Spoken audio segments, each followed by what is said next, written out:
Is just a short video of exercise 1G. Remember, we have calculated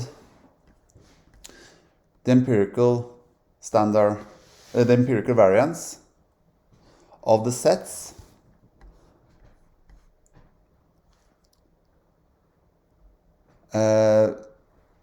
expressed with the empirical variance of the x's and the y's, and also the empirical means x bar n and y bar n. And here you can see the expression for the empirical variances of the sets. So in Python we will check that this actually is true. We will check that the right hand side, this side, will give the same answer as this side if we compute it directly. So let's do that in Python.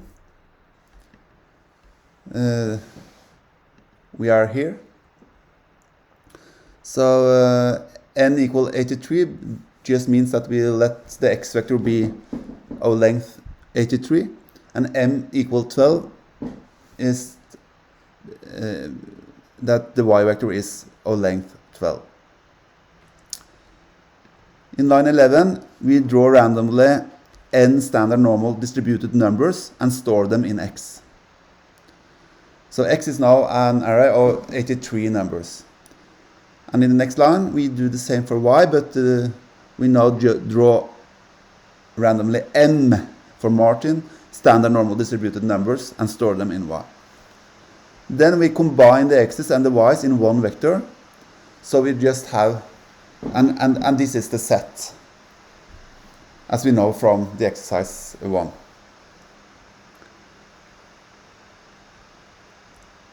After that, we, in line 14 to 16, we define the function of empirical variance, giving a vector u. That u could be x, it could be y, it could be z. And we define the variance just as the normal formula. And the normal formula is, I believe we got it here somewhere. You can see if it stands. Yes, here we can see it. This is a normal formula. But now it's u, then we have to change the x with u then. But that's okay. So here you see the formula. 1 divided on n length u, which is the n, the length of u, minus 1.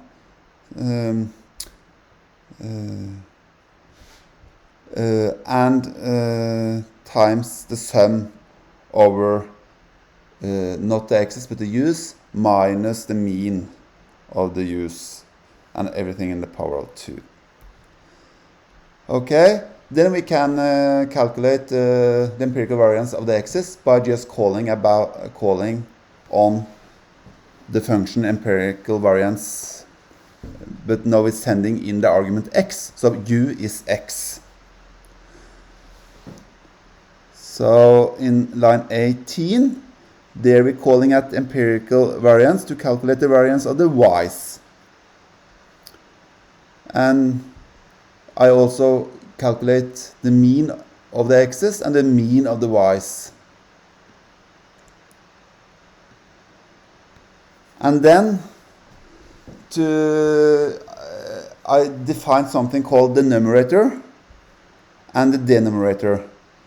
This is taking the numerator divided on the denominator. We will get this right hand side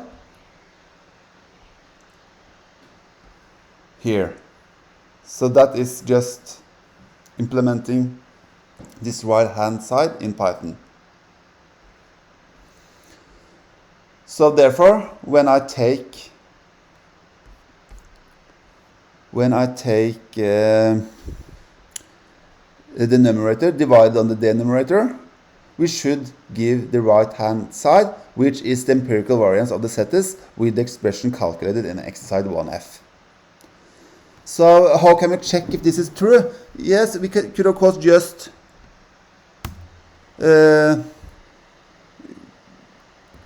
calculate the variances of the sets. So let's call that, or let's call it S set 2. And S set 2 is nothing else that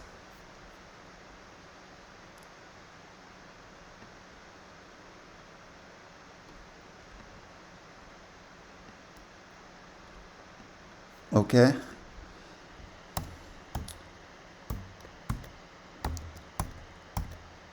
It's nothing else than this. And then we could print this. So this is actually the left side then, directly computed. This directly computed. So this should give the same answer as the right hand side. So line 22 and line 23 should give the same answers. And here, but here I have called var set. I called it var set instead of s set into them. So I just comment this line out. But in this last line, we just print out the answer of the right hand side, which is this, and I also print out the answer of the directly computed variance, which is this. So now these two numbers should be equal, and if they are, we should be happy. And now I just run this code.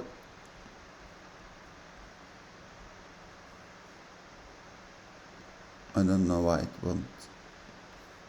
So, run. And luckily, we got 1.08438 and 1.8438, both places. So that's it.